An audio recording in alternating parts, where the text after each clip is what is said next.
Je vous salue encore, chers amis, en cette matinée de percée où nous croyons que Dieu a une parole de vie, une parole de transformation pour nous. Aujourd'hui, le thème n'est rien d'autre que garde ta lampe. Garde ta lampe. Pour ce, nous lisons Psaume chapitre 119, versets 105 et Romains 13, 11. Le livre de Psaume nous dit, ta parole est une lampe à nos pieds et une lumière sur nos sentiers. Romains 13, 11 nous dit, cela importe d'autant plus que vous savez en quel temps nous sommes. C'est l'heure de vous réveiller enfin du sommeil, car maintenant le salut est plus près de nous que lorsque nous avons eu. Garde ta lampe. Vous savez, dans les moments de doute, d'incertitude, dans des moments où nous vivons nous sommes en train de traverser une zone remplie d'inconnus et de questionnements, de points d'interrogation qui n'ont pas de réponse. Dieu te dit, garde ta lampe. Dieu te dit, garde ta lampe. Quand tu ne sais pas voir le bout du tunnel, quand l'horizon ne semble pas prometteur, Dieu te dit, garde ta lampe. Pour ce que nous sommes en train de vivre en cette saison, en cette génération, garde ta lampe. Au milieu de cette pandémie, Dieu te dit, garde ta lampe.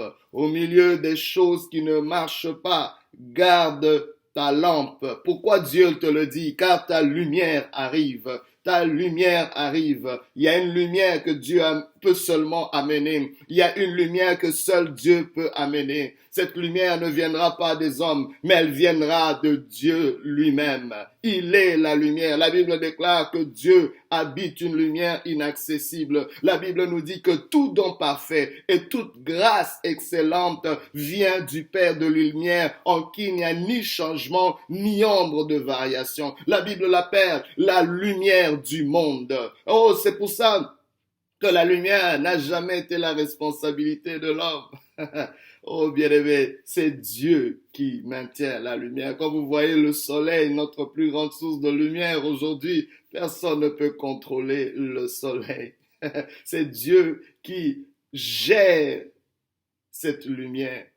Et tant aussi longtemps que la terre subsistera, le soleil demeurera. Cette lumière demeurera. Et il est lui-même le soleil de notre justice, la Bible nous dit. Le roi David a compris cette vérité.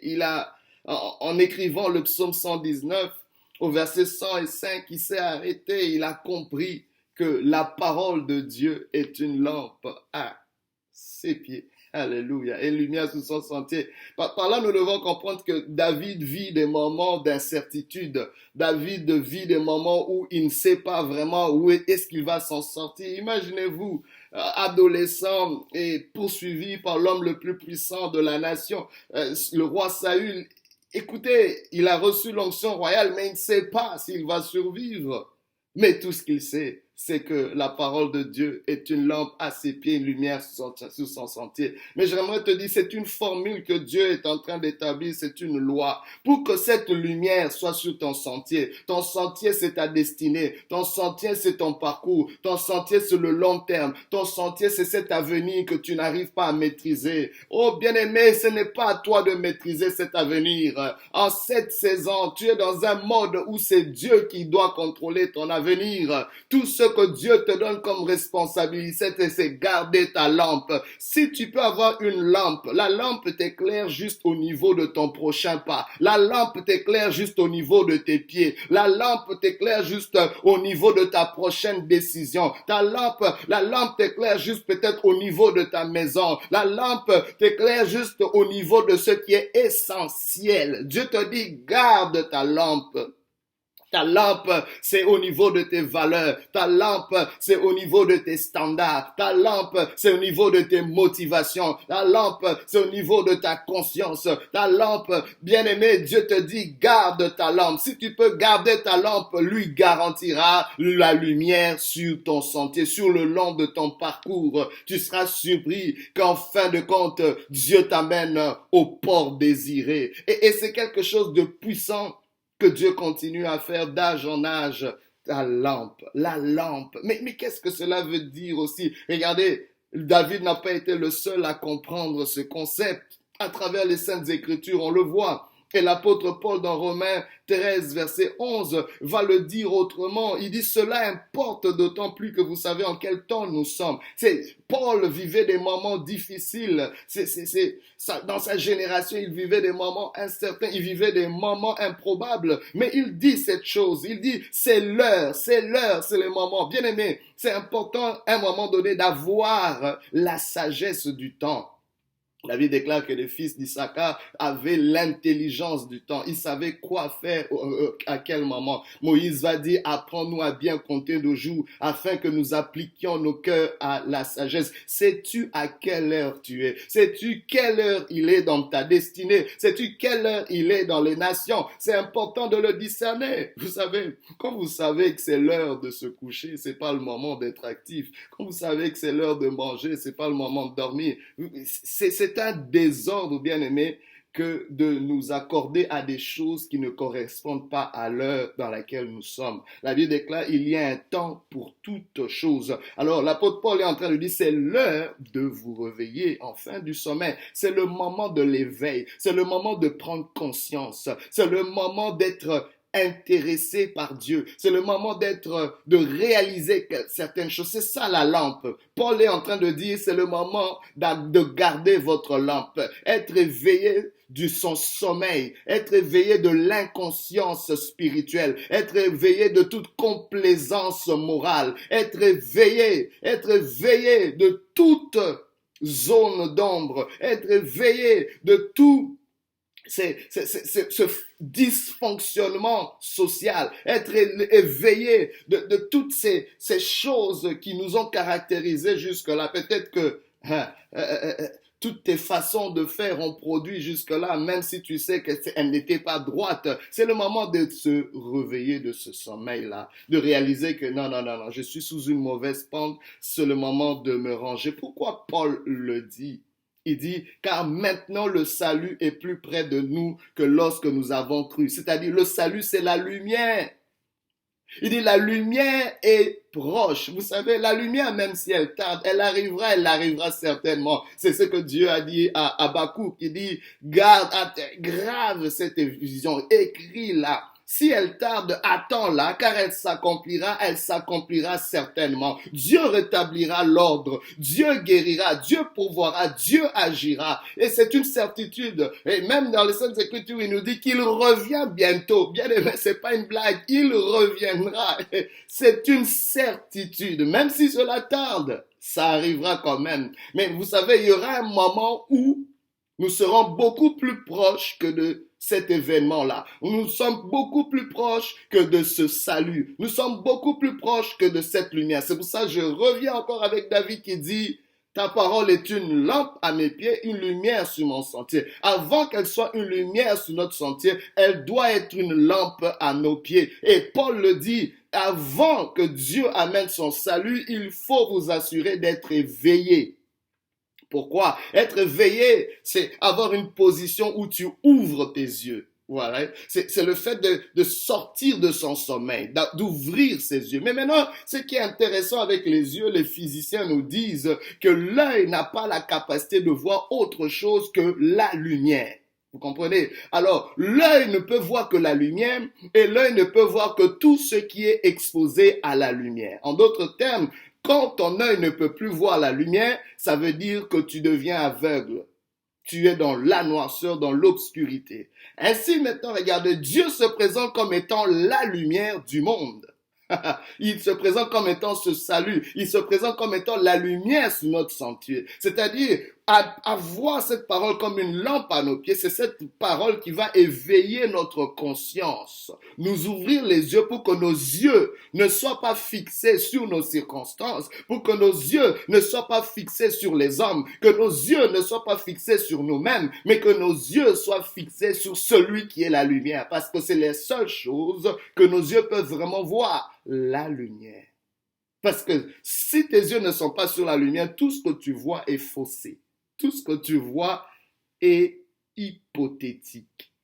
C'est ce que les gens finissent par réaliser. J'avais mes yeux fixés sur cet homme et finalement cet homme m'a déçu. Parce que tu as eu tes yeux sur ceux qui n'étaient pas la lumière. Mais si tu as les yeux fixés sur Dieu et Dieu met sa lumière sur cet homme, c'est une autre chose. C'est une autre chose, vous comprenez? Mais si tu as juste tes yeux fixés sur quelque chose que la lumière n'est pas en train d'éclairer, c'est dangereux. Donc, dans des moments où tu ne sais pas, tu n'as pas tes repères. Vous savez, les pilotes nous disent ceci, c'est que quand ils sont en zone de turbulence, ils rentrent dans ce qui est essentiel. Ils rentrent dans ce qui est basique. Ils rentrent dans les ABC du pilotage. Donc, ils rentrent dans ce qu'on appelle une lampe à nos pieds. Ils sont éveillés sur les principes de base. Ils ne se préoccupent pas trop de voir la lumière à l'horizon parce qu'on est en zone de turbulence. Ils se disent, si on peut garder une lampe dans la prochaine étape, il y aura la lumière. C'est-à-dire, de pas à pas, de lampe à lampe, cela constituera une lumière. Je ne sais pas où est-ce que tu en es, mais est-ce que tu peux t'examiner aujourd'hui? Si tu entends sa voix, n'endurcis pas ton cœur. C'est l'heure. L'heure est arrivée. L'apôtre Paul va le dire encore différemment dans Éphésiens 5,14. Il dit, réveille-toi, toi qui dors, et Christ t'éclairera. C'est-à-dire, garde ta lumière, garde ta lampe, et Christ sera ta lumière. Christ pourra éclairer le reste. Ne t'inquiète pas pour tes enfants. Si tu peux juste garder ta lampe. Ta lampe, ça peut juste dire d'être proche de tes enfants. Ta lampe peut juste dire comment renouer ta relation avec ta femme. Ta lampe peut être peut-être juste, écoute, je veux m'assurer que je me maintiens financièrement. Ta lampe, ça peut juste dire, je peux m'assurer de faire l'essentiel, peut-être payer mes dettes, je peux commencer à gérer mon crédit, ta lampe, ça peut juste dire, il faut que je revienne à l'église, il faut que je revienne à Dieu. Ta lampe, ça peut juste être, Seigneur, il est temps que j'entre en profondeur. J'ai été juste superficiel dans les choses de Dieu. Il est temps. Garder sa lampe, c'est peut-être venir à une réalisation que là où tu étais n'était pas l'endroit que tu devrais être. Tu es peut-être dans une relation qui n'est pas la tienne. Ta lampe, c'est peut-être d'ouvrir tes yeux et te dire, il n'y a pas d'avenir là. Il est temps de sortir de là. Ta lampe, c'est peut-être de dire, je ne suis pas à ma place. Ta lampe, c'est peut-être de dire, je ne peux plus continuer ainsi. Je ne sais pas, mais que cette parole puisse pénétrer au plus profond de ton âme. Car il y a une lumière qui arrive. Il y a quelque chose dans l'atmosphère. Je ne sais pas si vous le sentez, mais le Seigneur est en train d'amener quelque chose. Il y a quelque chose de grand qui arrive. Vous savez, la plupart des grands réveils spirituels viennent après des moments de grande noirceur, viennent après, vous savez même au Québec où on vit, on parle de la révolution tranquille qui a amené un grand éveil et tout ça, c'est venu après une grande noirceur. Considérez l'histoire, ça a toujours été ainsi. Quand on a eu ce phénomène de baby boomers, c'est venu, cette génération s'est élevée après la Deuxième Guerre mondiale, et ainsi de suite. Quand vous regardez dans la Bible, c'est toujours après des grands moments d'apostasie et autres qu'il y avait un grand réveil. Il y a une lumière qui est en train de venir parce que cette crise que nous sommes en train de vivre n'a pas de précédent. C'est vrai, on a eu d'autres crises dans l'histoire, mais c'est quelque chose d'assez solide. Et je vous dis, la solidité de cette crise est une indication de la certitude d'une lumière. Elle ne sera pas la moindre, mais seras-tu prêt? Dans quel état cette lumière te trouvera? La Bible déclare, quand le Fils de Dieu viendra sur la terre, trouvera-t-il la foi? Garder ta lampe, c'est peut-être de garder ta foi. Garde cette parole. Que Dieu te bénisse, que Dieu te visite, que Jésus aujourd'hui, si tu ne le connais pas, garder ta lumière, c'est peut-être dire, Seigneur, viens dans mon cœur, viens dans ma vie, viens éclairer les ténèbres qui sont en moi. Il est temps que je sois là où tu veux que je sois. Pour que quand cette lumière viendra, que je ne sois pas dans l'incertitude. Parce qu'il y a une certitude qui vient, c'est cette lumière. Que Dieu te bénisse et que tu fasses énormément de bien.